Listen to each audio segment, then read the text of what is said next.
بسم اللہ الرحمن الرحیم۔ السلام علیکم۔ اس ویڈیو میں ہم تفسیر ابن کثیر ضیاء القرآن کو آگے کنٹینیو کریں گے۔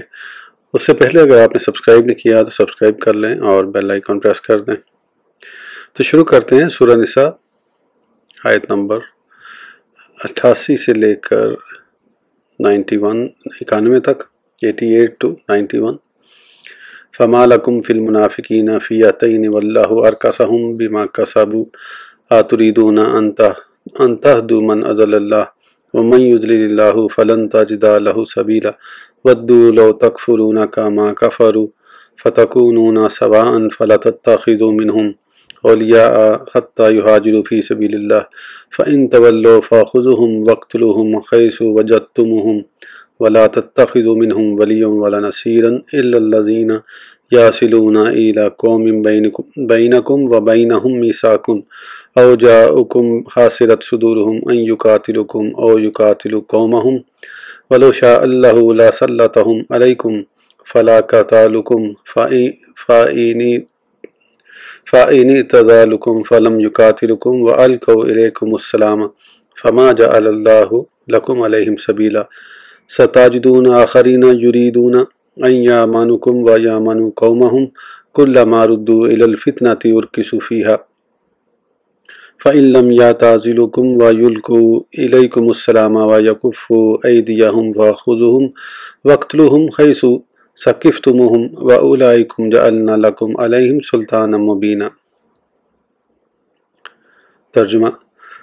سو کیا ہو گیا ہے تمہیں کہ منافقوں کے بارے میں تم دو گروہ بن گئے ہو، حالانکہ اللہ تعالیٰ نے اوندھا کر دیا انہیں باوجہ ان کرتوتوں کے جو انہوں نے کیے۔ کیا تم یہ چاہتے ہو کہ اسے راہ دکھاؤ جسے گمراہ کر دیا اللہ نے، اور جسے گمراہ کر دیا اللہ تعالیٰ تو ہرگز نہ پائے گا تو اس کے لیے ہدایت کا راستہ۔ وہ دوست رکھتے ہیں اگر تم بھی کفر کرنے لگو جیسے انہوں نے کفر کیا، تاکہ تم یکساں ہو جاؤ۔ پس نہ بناؤ تم ان سے اپنے دوست یہاں تک کہ وہ ہجرت کریں اللہ کی راہ میں۔ پس اگر وہ ہجرت سے منہ موڑیں تو پکڑ لو انہیں اور قتل کرو انہیں جہاں کہیں پاؤ ان کو، اور نہ بناؤ ان سے کسی کو اپنا دوست اور نہ مددگار، مگر ان کو قتل نہ کرو جو تعلق رکھتے ہیں اس قوم سے کہ تمہارے درمیان اور ان کے درمیان معاہدہ ہے، یا آ گئے ہوں تمہارے پاس اس حال میں کہ تنگ ہو چکے ہوں ان کے سینے کہ جنگ کریں تم سے یا جنگ کریں اپنی قوم سے، اور اگر چاہتا اللہ تعالیٰ تو مسلط کر دیتا انہیں تم پر، تو وہ ضرور لڑتے تم سے۔ پھر اگر وہ کنارہ کر لیں تم سے اور نہ جنگ کریں تمہارے ساتھ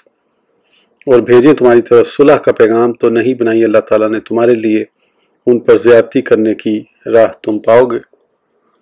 چند اور لوگ جو چاہتے ہیں کہ امن میں رہیں تم سے بھی اور امن میں رہیں اپنی قوم سے، لیکن جب کبھی پھیرے جاتے ہیں فتنے کی طرف تو منہ کے بل گر پڑتے ہیں اس میں۔ سو اگر نہ کنارے کریں تم سے یا نہ بھیجیں تمہاری طرف صلح کا پیغام اور نہ روک لیں اپنے ہاتھ، تو پکڑ لو انہیں اور قتل کرو انہیں جہاں تم پاؤ انہیں، اور یہی لوگ ہیں کہ دیا ہے ہم نے تمہیں ان پر کھلا اختیار۔ تفسیر: فما لکم فی المنافقین،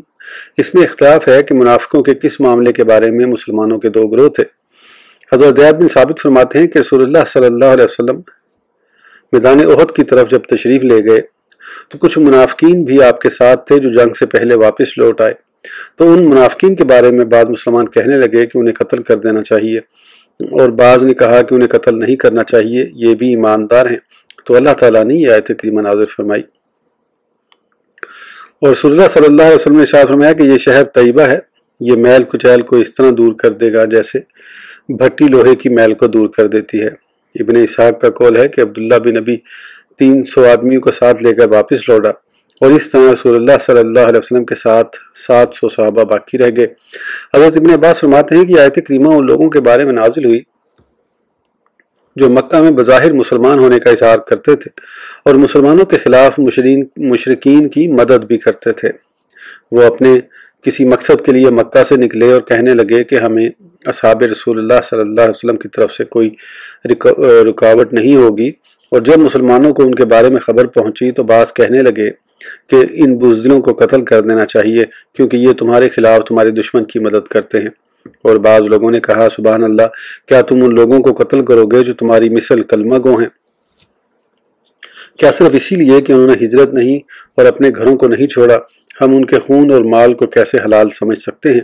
اس طرح ان کے معاملے میں دو گروہ ہو گئے۔ رسول اللہ صلی اللہ علیہ وسلم وہاں موجود تھے،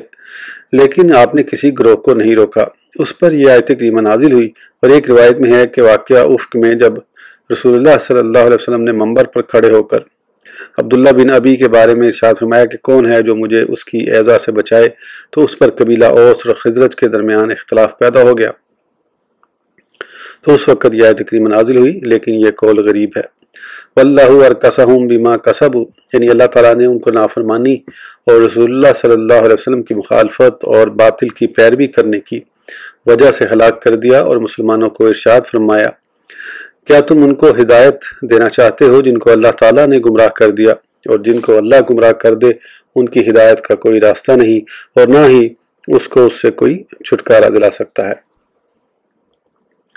ودو لو تکفرون، یعنی وہ تمہیں گمراہ کرنا چاہتے ہیں تاکہ تم بھی ان کے برابر ہو جاؤ، اور اس کی وجہ یہ ہے کہ وہ تمہارے ساتھ سخت دشمنی رکھتے ہیں اور تمہیں ناپسند کرتے ہیں۔ اس لیے اللہ تعالیٰ نے ارشاد فرمایا کہ ان میں سے کسی کو اپنا دوست یا مددگار نہ بناؤ حتیٰ کہ وہ اللہ کی راہ میں ہجرت کریں، اور اگر وہ ہجرت نہ کریں اور کفر کا اظہار کریں تو ان کو جہاں بھی پاؤ قتل کر دو، اور ان میں سے کسی کو اپنا دوست اور معاون نہ بناؤ، یعنی جب تک وہ اپنے کفر پر قائم ہیں ان سے دشمنان خدا کے خلاف مدد طلب نہ کرو اور ان کے ساتھ دوستی نہ لگاؤ۔ یہاں کچھ لوگوں کو اس حکم سے مستثنیٰ کیا گیا ہے، یعنی وہ لوگ جو کسی ایسی قوم کے پاس پناہ لے لیں جس کے ساتھ تمہارا کوئی معاہدہ ہو چکا ہو، اب اس معاہدے کی پاسداری کی وجہ سے ان کے ساتھ بھی وہی سلوک کیا جائے گا۔ سراقہ بن مالک مدلجی بیان کرتے ہیں کہ جب مسلمانوں کو غزوہ بدر، احد اور دوسرے غزوات میں فتح حاصل ہوئی اور مسلمانوں کے غلبے اور شان و شوکت کو دیکھ کر